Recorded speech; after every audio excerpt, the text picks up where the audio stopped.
Graça e paz de Jesus Cristo, amém? Nesta manhã nós vamos dar sequência ao nosso ensino, nossa sequência de pregações expositivas, na Epístola de Paulo aos Efésios. Então abra sua Bíblia, por favor. Vamos ler Efésios no capítulo 2, vamos ler dos versos 11 a 22. Efésios no capítulo 2, versos 11 a 22.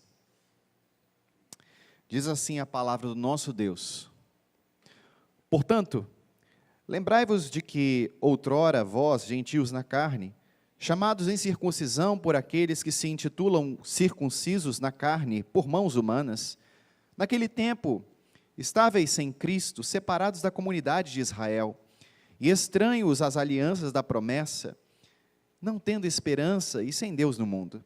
Mas agora, em Cristo Jesus, vós que antes estáveis longe, fostes aproximados pelo sangue de Cristo, porque Ele é a nossa paz, o qual de ambos fez um, e tendo derribado a parede da separação que estava no meio, a inimizade, aboliu na sua carne a lei dos mandamentos na forma de ordenanças, para que dos dois criasse em si mesmo um novo homem, fazendo a paz, e reconciliasse ambos em um só corpo com Deus, por intermédio da cruz, destruindo por ela a inimizade.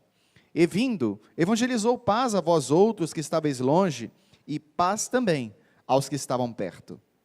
Porque por ele, ambos temos acesso ao Pai em um Espírito.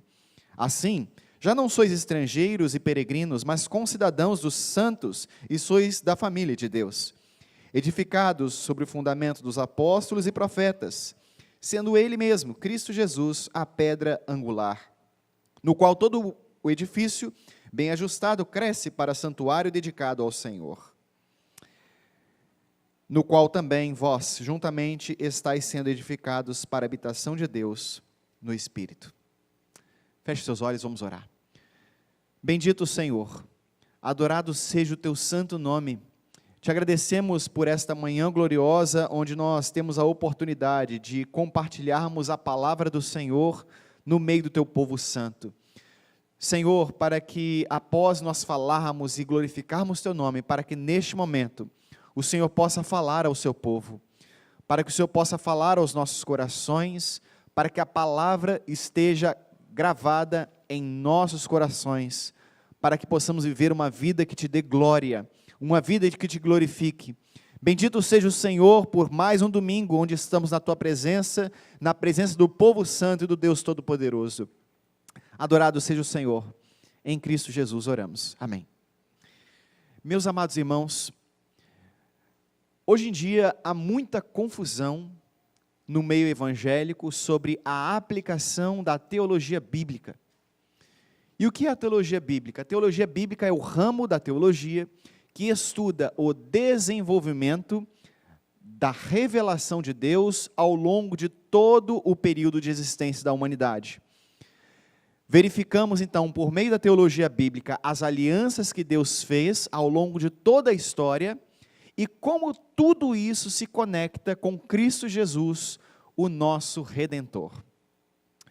E há muita confusão porque algumas pessoas podem compreender que o Deus do Antigo Testamento é um Deus completamente diferente do Deus do Novo Testamento, como se o Deus do Antigo Testamento fosse um Deus malvado, duro, e agora o Deus do Novo Testamento é um Deus que permite todas as coisas, afinal de contas é amor, então tudo que é amor pode ser validado por este Deus.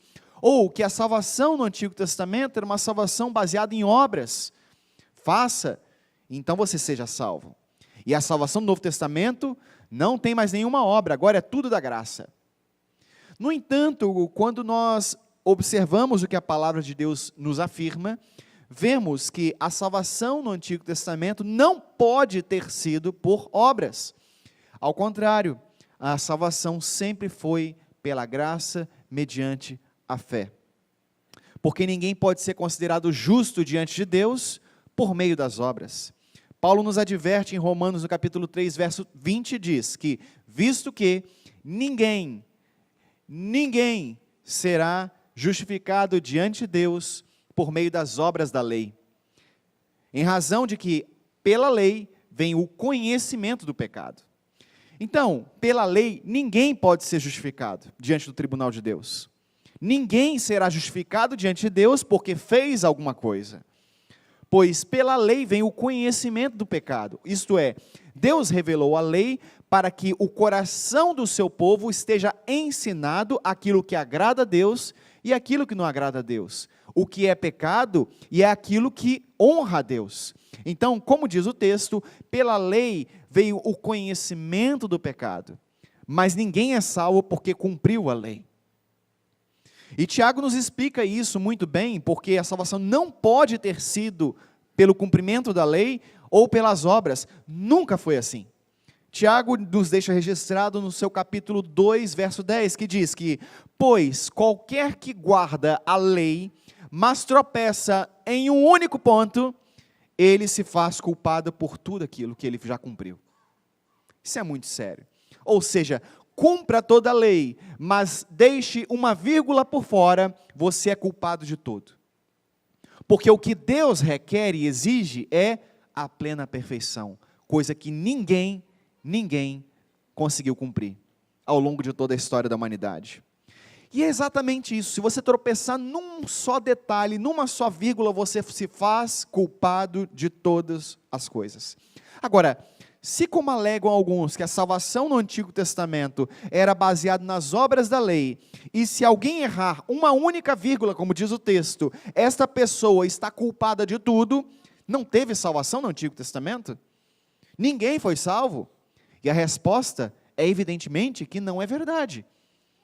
Houve muitos salvos no Antigo Testamento.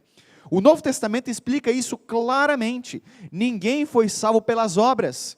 Ninguém. Todos foram salvos unicamente pela graça de Deus, mediante a fé. Se nós lermos um pouco Hebreus no capítulo 11, Hebreus é uma carta que você pode ler e você vai descortinar muitas coisas do Antigo Testamento, você vai conseguir compreender o que elas representam e como há uma correlação com o Novo Testamento, que o Novo Testamento lança luz sobre o Antigo. Quando você vê Hebreus 11, você vai compreender que a salvação no Antigo Testamento foi somente pela graça mediante a fé. Veja, Abel, Enoque, Noé, Abraão, Isaac, Jacó, todos estes morreram na fé. Diz Hebreus 11, capítulo 13, todos estes morreram na fé sem ter obtido as promessas, porém, vendo-as de longe e saudando-as, confessando que eram estrangeiros e peregrinos nesta terra. Isto é, todos os crentes do Antigo Testamento morreram na fé. Fé nas promessas de Deus. Fé no Cristo que viria no curso da história. Ainda que essa revelação para eles não estivesse muito bem clara. A revelação, como você sabe, foi dada de modo progressivo por Deus, ao longo de séculos e séculos de história. Os crentes submetidos à antiga aliança, então, morreram confiando nas promessas de Deus, na vinda de um Messias perfeito, do varão perfeito, do homem perfeito, que viria para resolver o problema definitivo do pecado. Então, estes morreram nas promessas de Deus, morreram na fé. Se há uma única pessoa que nunca tropeçou numa vírgula da lei, este é Jesus Cristo, o nosso Salvador, o varão perfeito, aquele no qual de fato cumpriu o pacto de obras. O Deus encarnado. Jesus não veio para abolir a lei, Jesus veio para cumprir a lei. Mateus no capítulo 5, verso 17 e 18 fala sobre isso. Então Jesus Cristo é o Salvador tanto dos judeus como dos gentios.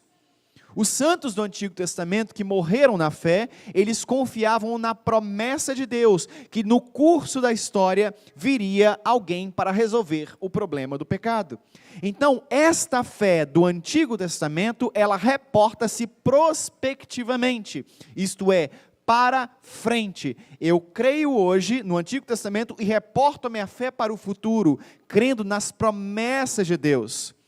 Já a nossa fé reporta-se retrospectivamente, para trás. Nós cremos no Cristo que já veio. O Antigo Testamento, os santos criam no Cristo que viria no curso da história. Reporta-se prospectivamente, para frente. Nós, para trás, no Cristo que já veio. No Cristo que já veio. Então, Jesus Cristo é o Salvador de todo o seu povo. Ninguém foi salvo pelas obras. E é isto que o apóstolo está nos contornando aqui. Então, há um único fundamento no qual o povo de Deus está assentado, ele foi constituído, que é Cristo Jesus. Há um único povo de Deus, judeus e gentios foram unidos na cruz de Jesus Cristo. E é sobre isso que o apóstolo Paulo está falando. E acompanhem comigo, especialmente aí, no verso 2, especialmente no capítulo 2, no verso 11, e eu quero citar aqui William Hendrickson, quando ele comenta essa passagem bíblica, ele fala que os cristãos judeus, eles demonstravam total relutância em admitir os gentios na igreja, exceto via judaísmo. Ou seja, você foi convertido a Cristo, ok, agora você tem que guardar a lei, os homens têm que se circuncidar. Então, os judeus, para eles, o que ficava claro? Para eu estar aliançado a Deus, eu preciso da circuncisão, porque a circuncisão é um sinal visível da aliança de Deus. Deus estabeleceu a circuncisão como um marco distintivo do seu povo pactual. Então, os judeus convertidos, eles tinham dificuldade de admitir os gentios na comunidade cristã, sem que eles passassem pelo ritual do judaísmo. E não é novidade para ninguém que isso foi uma grande discórdia na igreja. Se você lê Atos, no capítulo 15 especialmente, e nós já demos uma sequência de ensino sobre Atos dos Apóstolos aqui na igreja, teve o primeiro grande concílio da igreja de Jesus, o concílio de Jerusalém. Em Atos do capítulo 15, basicamente havia uma grande discórdia. O que nós vamos fazer com os gentios que estão sendo convertidos? Vão ser submetidos à lei? Os homens vão ter todo mundo que se circuncidar, todo mundo passar pela via do judaísmo para ser salvo, ou seja, o presbitério da igreja estava em crise. Paulo e Barnabé discutiram feio, mas então reuniram os presbíteros e os apóstolos da igreja. Mas sabe qual é a maravilhosa graça? É que eles não estavam sozinhos. Jesus, por meio do Espírito Santo, estava no meio deles. E assim, eles emitiram uma decisão, e a decisão é que pareceu bem ao Espírito Santo e a nós, que nós não vamos impor aos gentios outras coisas, a não ser que nós venhamos a nos abster das coisas sacrificadas a ídolos, sangue, carne de animais sufocados e relações sexuais ilícitas. Dessas coisas nós devemos nos abster. Outras coisas não é necessário, porque Cristo Jesus, ele não aboliu a lei, mas ele cumpriu a lei, de modo que a lei mostra o pecado e aponta para um único Redentor, o único que poderia nos salvar dos nossos pecados. Agora você pode observar que este primeiro concílio em Jerusalém aconteceu por volta do ano 49 depois de Cristo. E a epístola aos Efésios foi escrita mais ou menos no ano 62 depois de Cristo, ou seja, alguns anos depois. Então vejam, teve um concílio na igreja, e ainda assim esse negócio permanecia. Então Paulo escreve aos Efésios justamente para afastar esta segregação que os judeus procuravam fazer dos gentios. Então no verso 11 e 12, Paulo fala o seguinte: olha, antes vocês eram rejeitados, só que ele inicia o verso 11 com a seguinte conclusão: portanto. Ele utiliza esse conectivo, portanto, justamente porque ele está concluindo um assunto iminente que ele tinha acabado de colocar. Então, em outras palavras, você conhece muito bem Efésios no capítulo 2, nós já vimos isto. Vemos que a palavra portanto, o apóstolo então está concluindo aquilo que ele estava a dizer anteriormente. Então, basicamente, Paulo estava dizendo: porque vocês, Efésios, estavam mortos em delitos e pecados, mas agora vocês foram vivificados pela graça de Jesus, mediante a fé, para que vocês praticassem as boas obras. Não pensem que vocês são salvos pelas boas obras, mas para as boas obras. Vocês foram salvos unicamente por meio de Cristo Jesus. Agora que Deus salvou vocês, Deus ordena que vocês deem frutos, que vocês pratiquem as boas obras, porque vocês foram agora capacitados pela graça divina. Considerem o estado anterior de vocês. Vocês eram rejeitados, excluídos do povo de Deus. Vocês não tinham direito a nada, aliança nenhuma. Vocês eram malditos, mas agora vocês são filhos de Deus. Os gentios não tinham nenhuma esperança, viviam suas vidas no mundo sem Deus. Antes, o povo judeu poderia até desdenhar dos gentios, pelo fato de não terem a marca visível da aliança de Deus, qual seja a circuncisão. Agora, nós falarmos hoje, experimenta chamar uma pessoa, você é um incircunciso, isso é uma ofensa? Para a gente não comunica muita coisa, certo? Incircunciso, o pessoal vai começar a rir da sua cara, o pessoal vai achar que você está brincando. Mas para o judeu, chamar um gentio de incircunciso, traduzindo para aquilo que nós hoje faria mais sentido, você é uma pessoa maldita, você é filho das trevas, você não tem Deus, você é um condenado. Essa é a palavra. E os judeus usavam essa palavra incircunciso para designar os gentios. Vocês não fazem parte da história do povo de Deus. Mas Paulo está ensinando exatamente que Cristo Jesus, por meio da sua carne, pela cruz de Cristo, ele uniu dois povos em um único corpo, no corpo de Cristo. De fato, esta era a real condição dos gentios, mas Deus uniu-nos por meio do sacrifício de Jesus. Acompanhe agora no verso 13, quando diz, mas agora em Cristo Jesus, vós, que antes estavais longe, fostes aproximados pelo precioso sangue de Cristo Jesus. Assim, esta união só foi possível porque Jesus derramou o seu precioso sangue justificador. Agora, judeus e gentios estão debaixo de um único fundamento, que é Cristo Jesus, o nosso Senhor. O apóstolo então dá ênfase ao fato de que não foram os gentios que se aproximaram de Deus. Veja só como o verso fala. Mas agora em Cristo Jesus, vocês que antes estavam longe, vocês foram aproximados pelo sangue de Cristo Jesus. Então, não foram os gentios que se aproximaram de Deus, mas é Deus quem se aproximou de nós e nos ofereceu a sua preciosa graça, nos atraiu com um laço de amor eterno, e hoje somos povo do Senhor. E o Senhor Jesus já havia falado que após a sua ressurreição, Ele iria atrair a todos atrairei a mim. Isso inclui o quê? Os gentios que viviam sem esperança. Então o que o apóstolo Paulo está dizendo no verso 13 é, vocês estavam longe por seus pecados, agora Deus aproximou vocês e agora vocês não são mais escravos, agora vocês são filhos, foram acolhidos pela graça de Deus, e a única maneira de Deus fazer isso, adotar vocês, é entregando o seu único filho e derramando o seu sangue precioso. Sabe por quê? Para Deus nos salvar, não basta Ele falar, haja luz e houve luz. Haja as trevas e houve as trevas, houve separação entre a luz e as trevas. Para Deus nos salvar e para pagar o preço do pecado, não basta a palavra. Deus teve que se entregar por nós. E é pelo precioso sangue de Jesus que saldou a nossa dívida para com Deus. Hoje nós somos filhos. A cédula da nossa condenação foi rasgada definitivamente por este precioso sangue que atraiu gentios e judeus num único povo, uniu-nos a Cristo Jesus.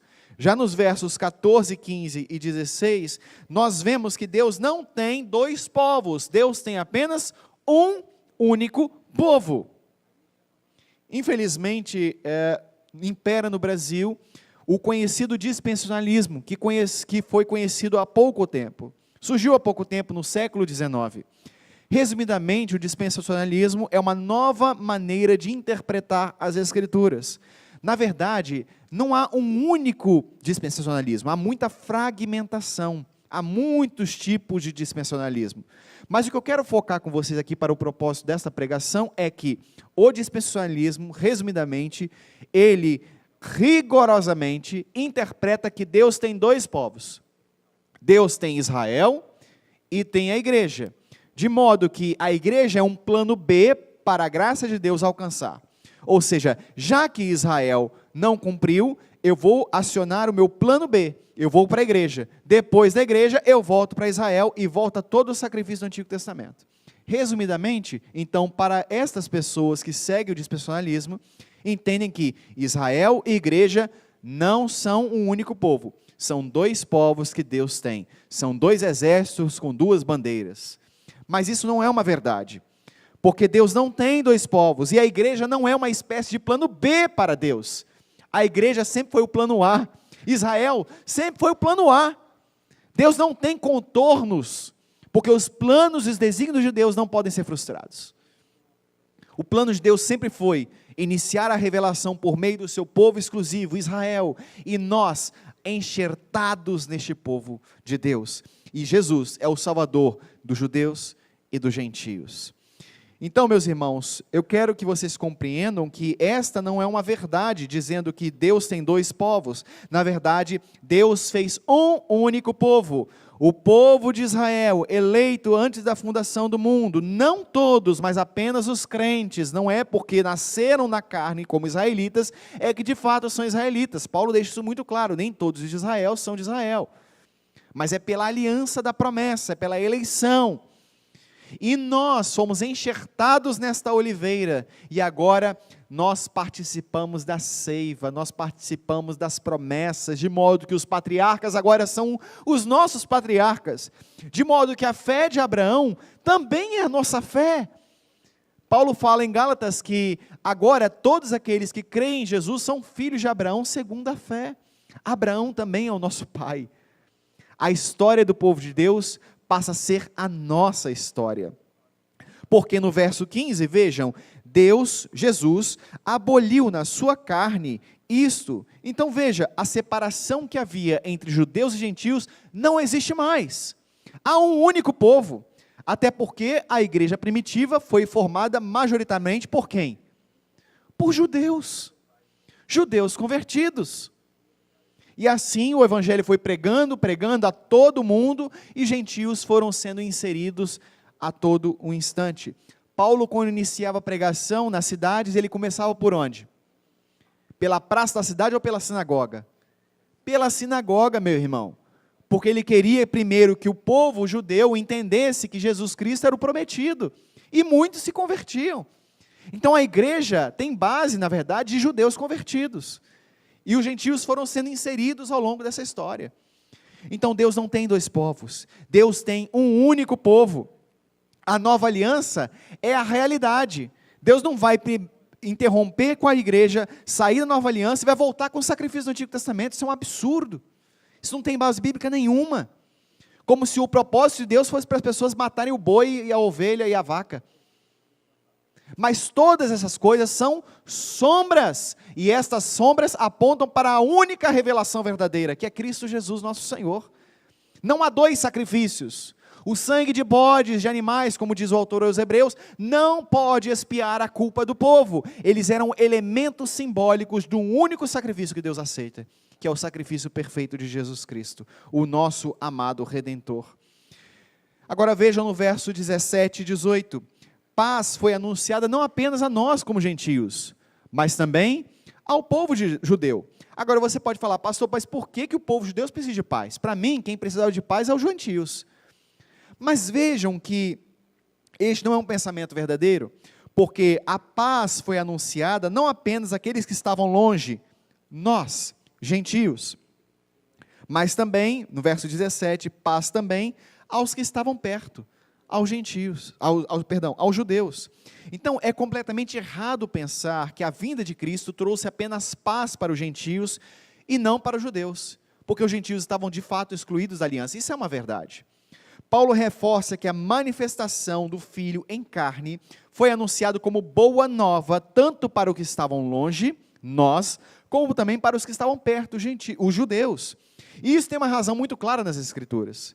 Porque todo o ser humano naturalmente nasce num estado natural de rebelião contra Deus. Sejam gentios,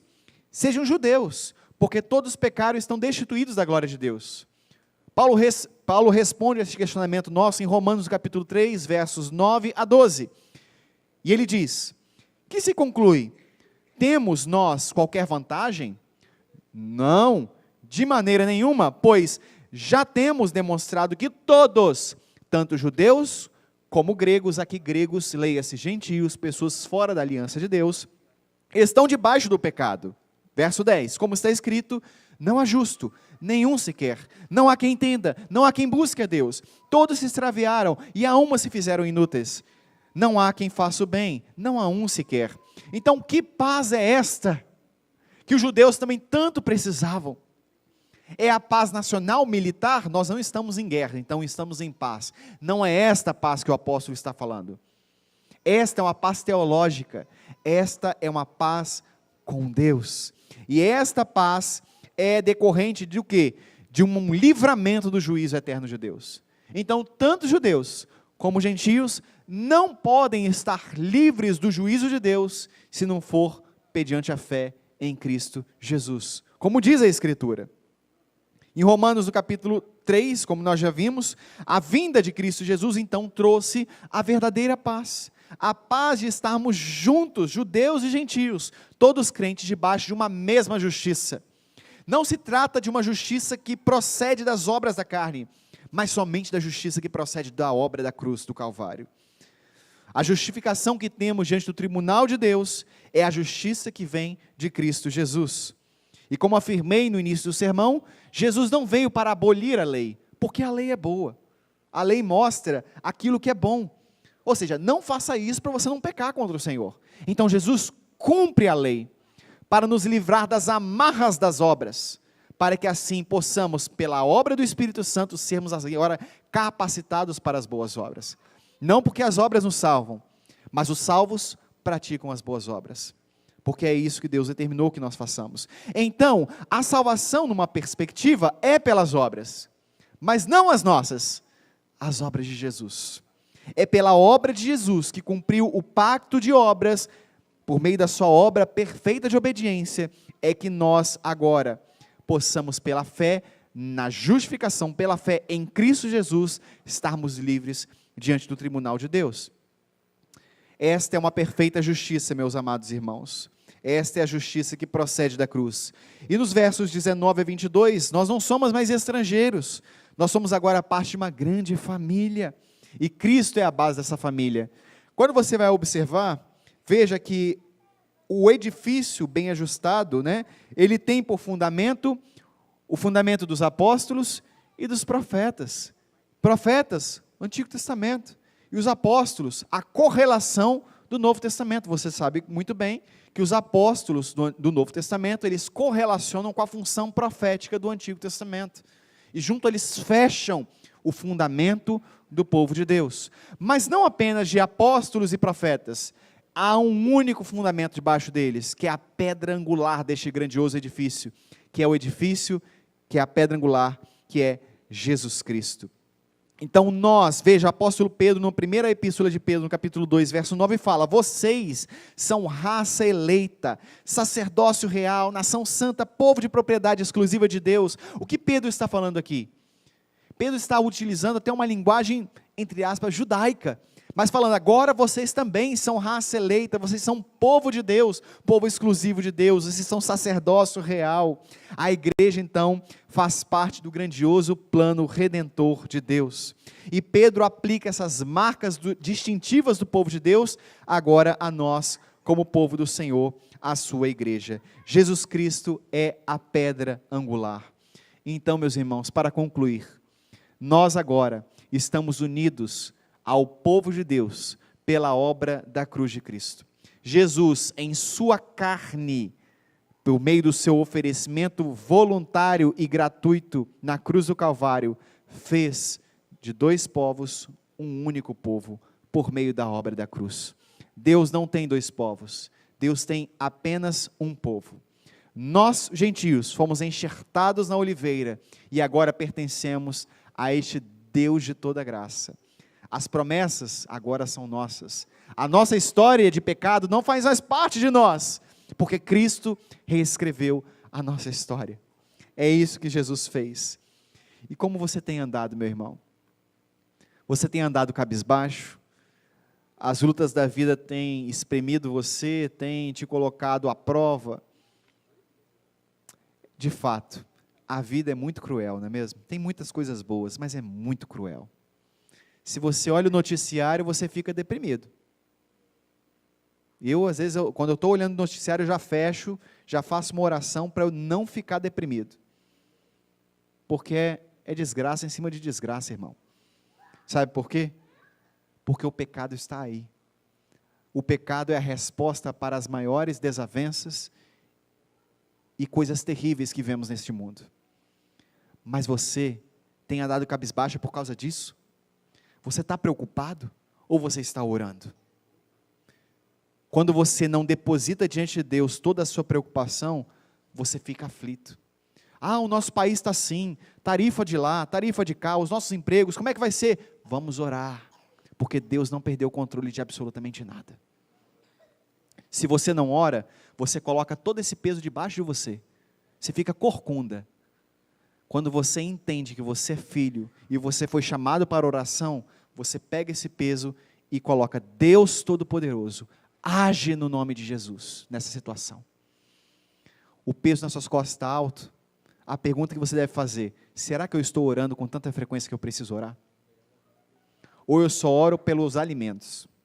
Ou eu oro antes de dormir, deitado já, assim: Senhor, abençoa a minha vida, abençoa o dia de amanhã, me dá muito dinheiro, amém. É assim? Não podemos ter uma vida de anão espiritual. Como está a sua intimidade com o Senhor? Você está fruindo de tudo aquilo que eu estou falando aqui? Isso está fazendo efeito na sua vida? Ou eu estou falando de algo muito distante de você? Eu estou falando da nossa história, irmãos. Nós somos agora povo de Deus, raça eleita. Fomos atraídos pela obra da cruz. Nós fazemos parte do corpo de Jesus, do corpo de Cristo. Por isso nós não devemos temer o homem, a carne, o mundo, mas devemos antes temer a Deus. Porque quando tememos mais as pessoas, mais o mundo, fazemos Deus pequeno. Mas quando tememos a Deus, fazemos Deus grande na nossa vida. A quem você tem temido? As más notícias? Os riscos que estão por aí? Ou ao Deus tremendo que tem o controle de toda a história e não vai deixar você passar necessidade? Você agora é filho. A sua história de pecado antiga não é mais a sua história. Mas no passado eu vivi. O passado de pecado não te pertence mais. Jesus te chamou para uma nova identidade, a identidade de filho de Deus. Você não está sozinho, você agora tem irmãos ao seu lado. Estamos aliançados uns nos outros e aliançados no precioso sangue de Jesus. Agora somos um único povo. Meus irmãos, a fé não é um sentimento. A fé é uma certeza inabalável. A fé é uma pessoa, é o nosso Salvador Jesus Cristo. Somos filhos do Senhor, adotados em Cristo Jesus, o nosso precioso Redentor. Amém.